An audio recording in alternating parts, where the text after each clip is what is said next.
Alors, nos trois groupes politiques étaient présents au Congrès des départements de France la semaine dernière à Agen. C'était une première pour notre groupe et nous avons pu noter, au-delà des sensibilités politiques différentes, des prises de position unanimes des présidents de département sur un État qui prescrit sans concertation, qui contrôle mais qui très rarement finance, la perte d'autonomie financière du département pour l'établissement de ses recettes fiscales, une forme d'infantilisation infamante, la faiblesse des visions politiques des ministres invités, et ce jusqu'au niveau de la Première ministre. De longs exposés sur des promesses de concertation ont systématiquement supplanté des annonces mobilisatrices et des réponses concrètes aux questions auxquelles nous nous attendions légitimement. Il a été rappelé à maintes reprises l'importance des missions du département pour maintenir un équilibre social et apporter une aide aux plus vulnérables dans nos territoires. C'est donc en pleine conscience de ces freins institutionnels et financiers que nous nous exprimons aujourd'hui sur ces orientations budgétaires. Il est probable qu'au moment de sa rédaction, ce document d'orientation budgétaire ne pouvait prendre la juste mesure de nos échanges d'hier matin sur le plan de résilience territoriale et l'urgence d'une action déterminée. Nous serons attentifs à la traduction de ce débat au travers du BP que nous étudierons prochainement. Ce dossier d'orientation budgétaire très complet et soucieux de pédagogie nous permet de bien appréhender les enjeux financiers à venir pour le département. Merci à ses rédacteurs et au vice-président Reboux. À l'heure actuelle, nous ne connaissons pas encore la position du gouvernement en ce qui concerne les règles précises de compensation de la suppression de la CVAE. J'étais obligé d'adapter mon texte aux nouvelles que nous a transmis Ali, ni sa position définitive en ce qui concerne le bouclier tarifaire énergie. Et ce matin, que ce soit Liliane Jean ou Vincent ont rappelé l'enjeu énergétique dans les structures de collèges et d'EHPAD.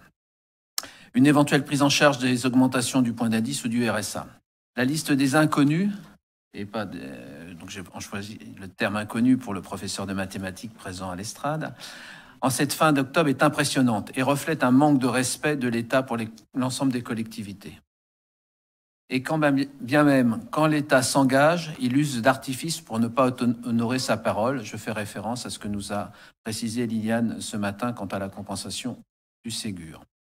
Sans trop entrer dans les détails de ce document d'orientation budgétaire, nous sommes, entre autres, moins optimistes sur les recettes issues des droits de mutation et nous nous inquiétons d'une augmentation plus importante que prévue des dépenses en matière de solidarité en regard de la crise économique qui s'avère chaque jour plus profonde et de la récession qui est probablement annoncée en 2023. L'augmentation des dépenses énergétiques, des denrées alimentaires et des fournitures bureautiques vont certainement rendre difficile l'atteinte de l'objectif d'une économie de 3 millions d'euros de nos dépenses de fonctionnement. Acheter moins cher nos services et nos fournitures peut aussi nous conduire à renoncer à la qualité et à la proximité de nos achats, ce qui n'est pas conforme à l'objectif que nous prévoyons dans notre futur SPASER, schéma de promotion des achats socialement et écologiquement responsables.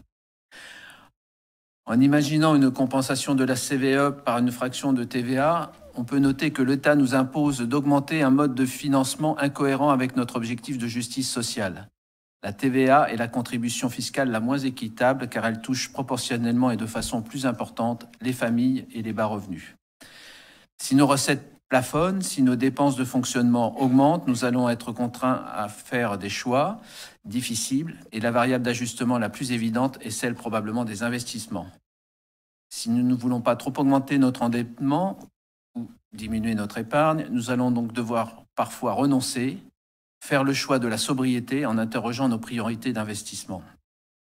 Notre PPI doit traduire la stratégie de résilience dont nous avons débattu hier matin. Nous devons donc réorienter nos investissements, par exemple en baissant drastiquement les budgets réservés à de nouvelles routes et financer plus massivement les actions de notre stratégie de résilience au profit de toutes les politiques du département. Monsieur le Président, Monsieur le Vice-président Reboux, nous serons à vos côtés pour que